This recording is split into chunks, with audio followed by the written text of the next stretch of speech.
Hello प्यारे बच्चों, आज हम अध्याय 4 द्विघात समीकरण के प्रश्न संख्या 2 की बात करेंगे।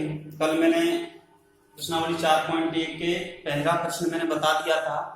उसमें हमें ये जांच करना था केवल कि कौन से द्विघात समीकरण हैं और कौन द्विघात समीकरण नहीं है। तो देखिए, अब आगे अगला प्रश्न है। किताब सभी अपने पास रखेंगे, मैं पढ़ता हूं। निम्न स्थितियों को द्विघातीय समीकरणों के रूप में निरूपित कीजिए। क्या दिया है?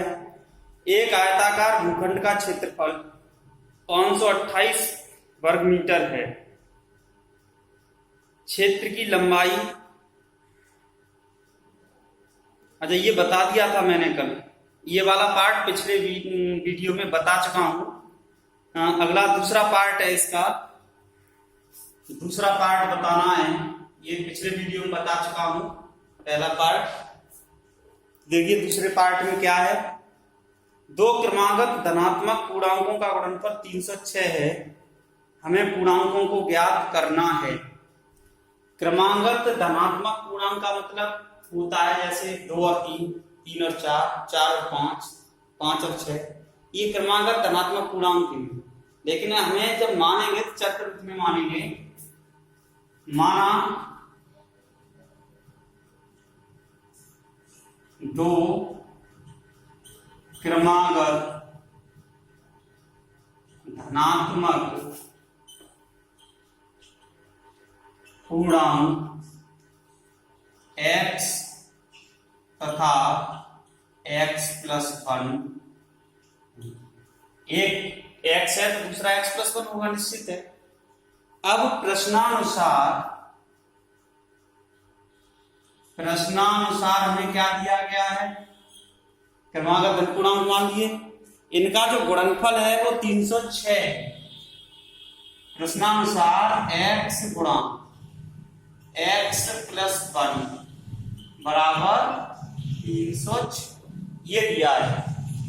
इसका अगर इसमें गुणा करेंगे x का x प्लस 1 के साथ, तो देखो x का x स्क्वायर, x के साथ x स्क्वायर प्लस x बराबर 306। इधर ट्रांसफर कर दो, x square plus x minus 306 बराबर 0। ये द्विघात समीकरण है, यही हमें ज्ञात करना था। द्विघात समीकरणों के रूप में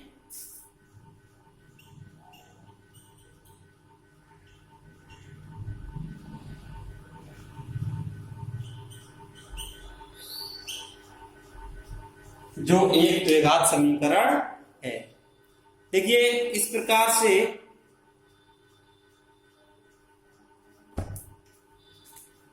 मैं यहां पे ये लिखा और देता हूं, जहां x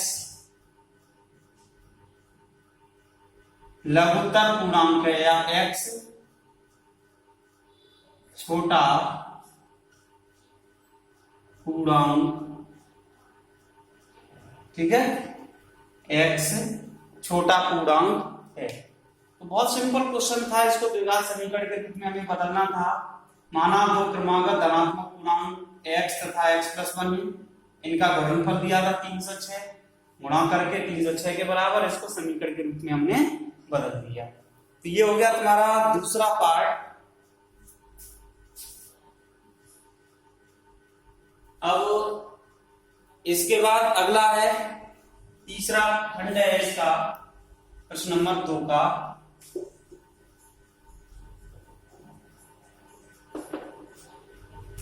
दो का तीसरा खंड क्या दिया गया है? देखो, रोहन की मां उससे 26 वर्ष बड़ी है। उनकी आयु का गुणनफल अब से 3 वर्ष पश्चात 360 हो जाएगी। हमें रोहन की वर्तमान आयु ज्ञात करनी है। रोहन की मां की जो आयु है वो रोहन की आयु पर निर्भर है। तो हम क्या मान लेंगे? रोहन की वर्तमान आयु ज्ञात करनी है हमें। तो माना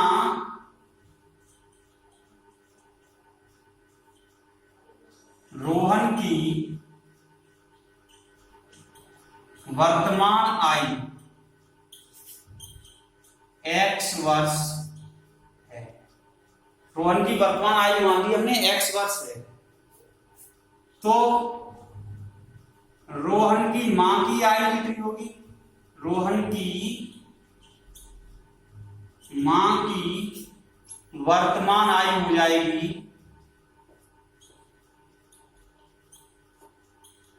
x + 6, x + 26, क्योंकि इसमें साफ ये कह रहा है प्रश्न में हमसे कि रोहन की मां रोहन की आयु से 26 वर्ष बड़ी है, यानी रोहन से 26 वर्ष बड़ी है रोहन की मां। तो हमने माना रोहन की वर्तमान आयु x वर्ष है, तो रोहन की मां की वर्तमान आयु कितनी हो जाएगी? x + 26 वर्ष, 26 साल बड़ी है। अब ये कह रहा है 3 वर्ष उनकी आयु का गुणनफल अब से 3 वर्ष पश्चात 360 गुना हो जाएगा। तो देखो 3 वर्ष पश्चात, 3 वर्ष पश्चात रोहन की आयु कितनी होगी?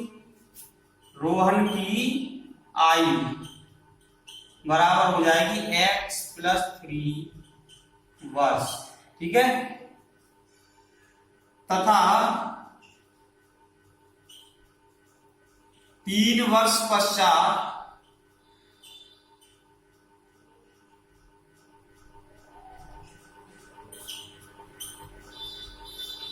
रोहन की मां की आयु कितनी होगी? रोहन की मां की वर्तमान आयु है हमारी x + 26। अब 3 साल बाद कितनी हो जाएगी? इस x + 26 में 3 जुड़ जाएंगे, x + 26 + 3 कितना हो गया? x + 29। इतने वर्ष हो गए। अब हमें प्रश्नानुसार जो दिया गया है वो क्या दिया है वो समझ लें। प्रश्नानुसार हमें दिया गया है कि 3 वर्ष पश्चात इनकी आयु का जो गुणनफल है वो कितना है? 360 है।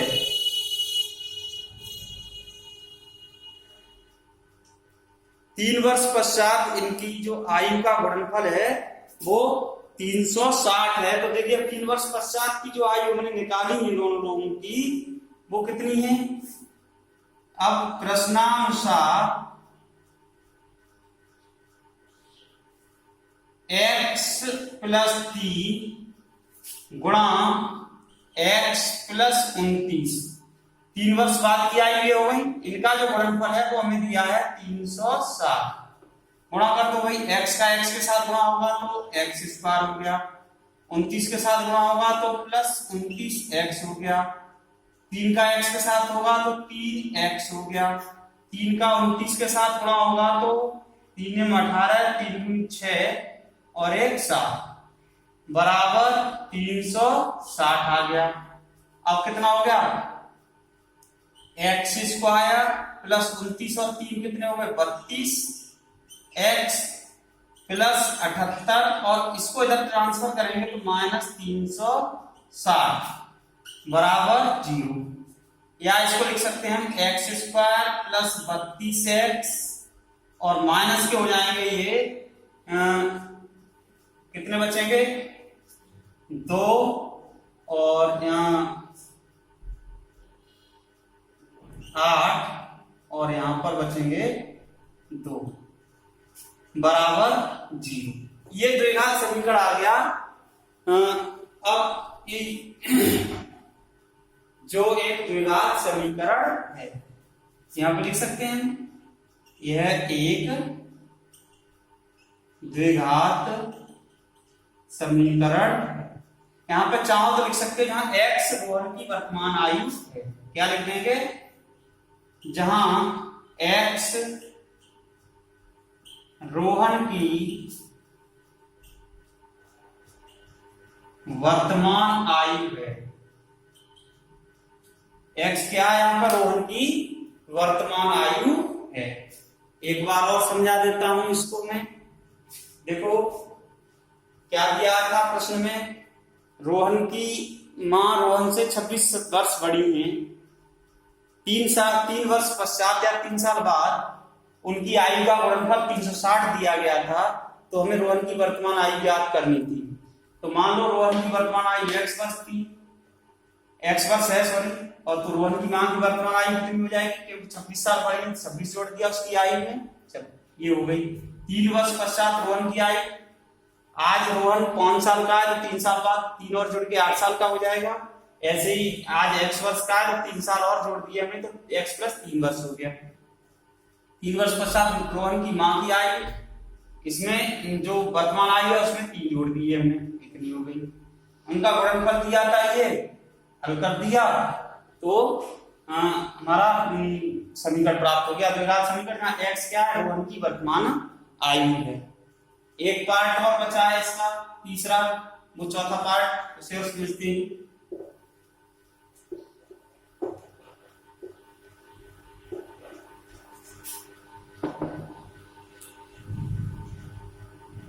क्या दिया है चौथे पार्ट में, समझें।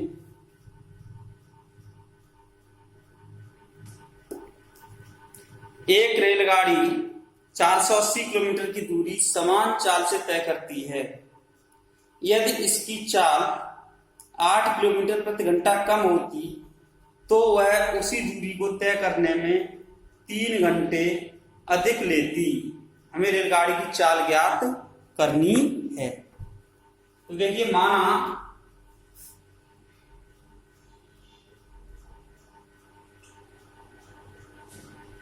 रेलगाड़ी की चाल x किलोमीटर प्रति घंटा है, ठीक है, x किलोमीटर प्रति घंटा है। कुल दूरी कितनी दी गई है हमें? कुल दूरी दी गई है 480 किलोमीटर। अब इसमें जो कंडीशन है वो समय पर आधारित है। किस पर आधारित है? समय पर आधारित शर्त दी गई है। एक समान चाल से तय करती है। यदि इसकी चाल 8 किलोमीटर प्रति घंटा की रफ्तार और कम कर दी जाए तो उसी दूरी को तय करने में उसे 3 घंटे अधिक लगते हैं। तो हमें रेलगाड़ी की चाल ज्ञात करनी थी। अब देखो, इसमें सूत्र क्या होता है हमारा? समय बराबर दूरी बट्टे चाल से। तो देखो कितना हो जाएगा। पहली बार 480 किलोमीटर दूरी चलने में पहली बार में जो समय लगेगा वो कितना हो जाएगा? इसको मान लिया हमने T1। तो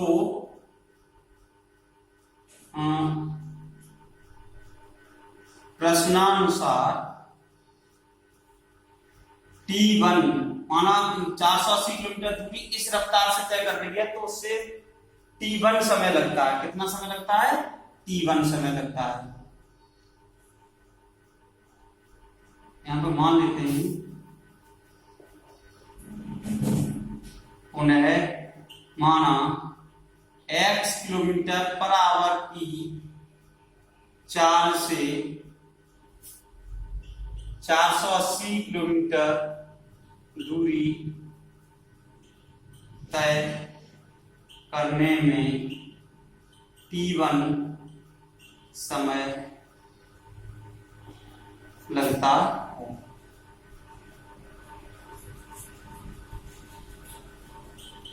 ठीक है, तो T1 बराबर समय बराबर दूरी बट्टे 480 बट्टे x। इक्वेशन फर्स्ट डाल दिया हमने इसको। यदि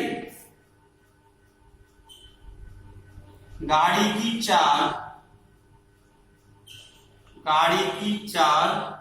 कितनी कम कर दी जाए? 8 किलोमीटर प्रति घंटा कम कर दी जाए। 8 किलोमीटर प्रति घंटा कम कर दी जाए तो, अगर चाल इतनी कम कर दे तो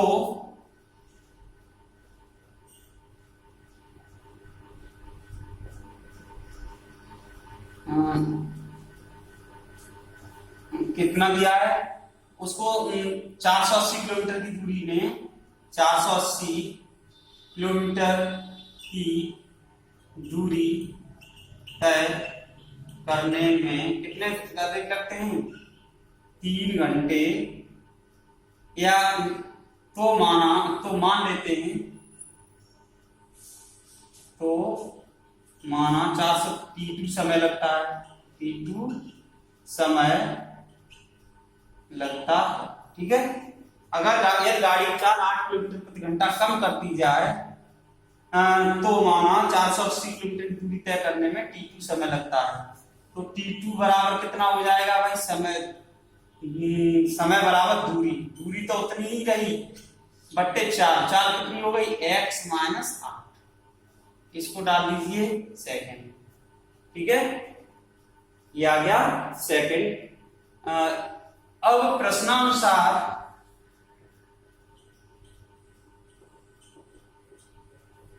ये वाला समय इससे कितना अधिक है? 3 घंटे अधिक है। ये वाला जो समय है इससे कितना अधिक है? 3 घंटे अधिक है। तो हम इसमें क्या करेंगे? T1 बराबर करना है तो T2 - 3, यही तो हो जाएगा। बराबर करेंगे दोनों के समय को।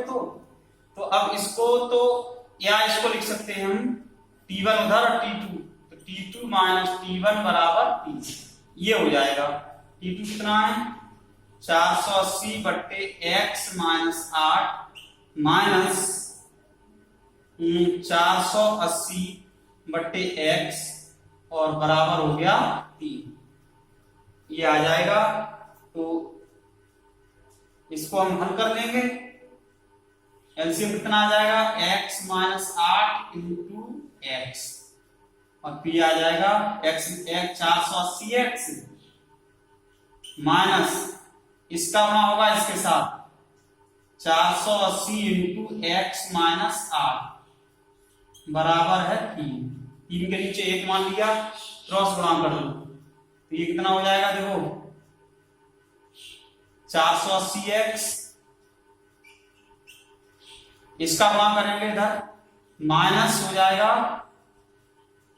480x ये, और प्लस का हो जाएगा इसका 480 का 8 गुणा करेंगे 8 0 8 8 64 832 अच्छे 38, ये इतना हो गया। इसका इधर गुणा होगा बराबर 3x इंटू x - 8।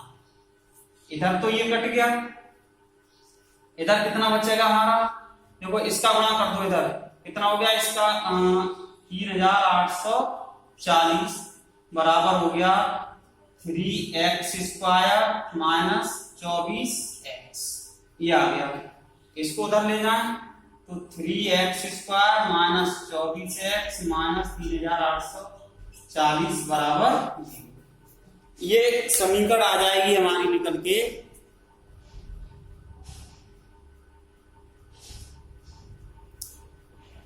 या इसको हम भाग दे दें 3 से पूरे समीकरण में तो कितना हो जाएगा?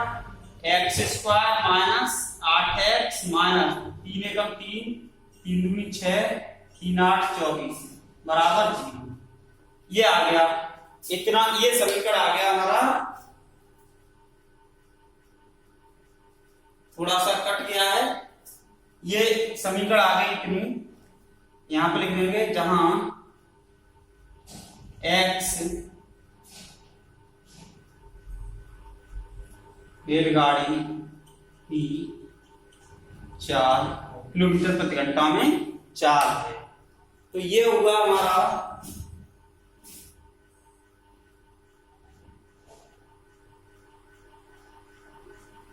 ज्यादा नहीं कटा है, इसमें केवल यही कट रहा है कि जहां ये वाला इतना पार्ट कट रहा है, तो हमें समीकरण की जरूरत थी। हम यहाँ लिख सकते हैं कि ये जहां जानते ही हम पहले लेके चले हैं x क्या है?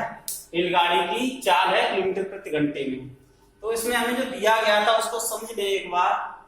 रेलगाड़ी की चाल पूछी थी, 480 किलोमीटर दूरी थी, तो समान चाल से तय करने में जो पहली माना x किलोमीटर प्रति घंटा की रफ्तार से 480 किलोमीटर की दूरी तय करने में कितना समय लगता है, t1 समय लगता है। तो समय बराबर दूरी बट्टे 4, एक इक्वेशन मिल गई।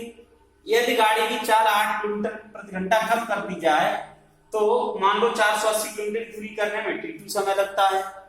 तो t2 बराबर कितना हो जाएगा, 480। दूरी उतनी रही, केवल स्पीड कम कर दी गई है। स्पीड कितनी थी पहले x, उसमें से 8 किलोमीटर प्रति घंटे कम कर दी, तो t2 इतना हो गया। प्रश्नानुसार ये जो t2 है वो t1 से 3 घंटे अधिक है, यानी ये वाला जो समय है वो इस समय से कितने अधिक है, 3 घंटे। तो t1 और t2 को बराबर करना है, तो t2 में से 3 घटा दो या t1 में 3 जोड़ दें। तो हमने यहाँ से सॉल्व करके 3 इधर भेज दिया, t1 इधर, तो ये आ जाएगा। इनके मान लगा दीजिए और हल कर दिया हमने, तो हमें जो द्विघात समीकरण पूछा था वो प्राप्त हो जाएगा। धन्यवाद। ये एक्सरसाइज फिनिश होती है, अगले वीडियो में अगली एक्सरसाइज पढ़ाएंगे।